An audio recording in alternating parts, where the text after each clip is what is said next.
അപ്പോൾ ഇന്ന് നമ്മൾ ഈ ഒരു ഷർട്ടിൻ്റെ മേക്ക് ഓവറാണ് ചെയ്യാൻ പോകുന്നത്. അതായത് എൻ്റെ ഡെലിവറി സമയത്ത് ഞാൻ ഹോസ്പിറ്റലിൽ യൂസ് ചെയ്തുകൊണ്ടിരുന്ന ഷർട്ടാണ്. അപ്പോൾ അതിൻ്റെ ഷായാണ് ഇന്ന് നമ്മൾ മാറ്റാൻ പോകുന്നത്. ആദ്യം തന്നെ നമ്മൾ ഈ ഒരു പോക്കറ്റ് അഴിച്ച് കളഞ്ഞിട്ടുണ്ട്.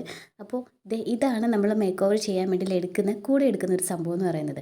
അതായത് ജോർജറ്റിൻ്റെ ഒരു പീസ് തുണി ഉണ്ടായിരുന്നു, അതിനകത്തിൽ ഹാർട്ട് ഷേപ്പ് വെട്ടാമെന്ന് കരുതി. പിന്നെ വിചാരിച്ചു വേണ്ട, നമുക്ക് ഫ്ലവർ വെട്ടിയെടുക്കാമെന്ന്. അങ്ങനെ നമ്മൾ കുറച്ച് ഫ്ലവേഴ്സൊക്കെ വെട്ടിയെടുത്തിട്ടുണ്ട്. ഇനി നമ്മുടെ ആ കോളറിൻ്റെ താഴ്ഭാഗത്തായിട്ട് ഒരു വശത്ത് ഇതേപോലെ ഒട്ടിച്ചു കൊടുക്കുകയാണ് ചെയ്യുന്നത്. ഈ ഒരു ഗ്ലൂ ഉപയോഗിച്ചിട്ടാണ് നമ്മളിത് ഒട്ടിച്ചു കൊടുക്കുന്നത്.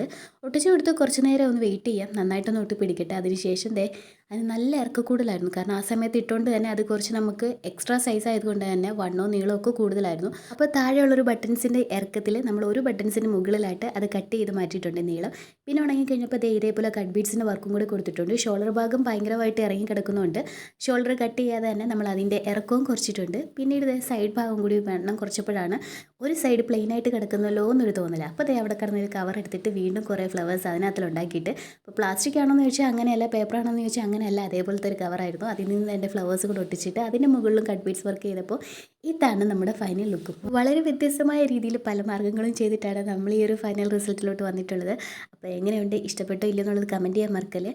അപ്പോൾ എൻ്റെ ഡെലിവറിക്ക് ഒരു 2 ആഴ്ച മുന്നേ തന്നെ നമ്മൾ അഡ്മിറ്റ് ആയതുകൊണ്ട് തന്നെ നോർമൽ ഡെലിവറിക്ക് ശ്രമിക്കാൻ വേണ്ടിയിട്ട് ഡോക്ടർ നേരത്തെ അഡ്മിറ്റ് ചെയ്തതാണ്. എൻ്റെ കൂടെ അഡ്മിറ്റ് ആയവരെല്ലാം കുഞ്ഞും കൊണ്ട് വീട്ടിൽ പോയി. എന്നിട്ട് ഞാൻ അവിടെ തന്നെ ഉണ്ടായിരുന്നു. ലാസ്റ്റിൽ നോർമൽ ഡെലിവറിയുടെ പെയിനും അനുഭവിച്ച് സിസേറിയനും കഴിഞ്ഞ്. അങ്ങനെ ഒരുപാട് ഓർമ്മകൾ അഴവേർക്കാനുള്ള ഷർട്ടും കൂടിയാണ്.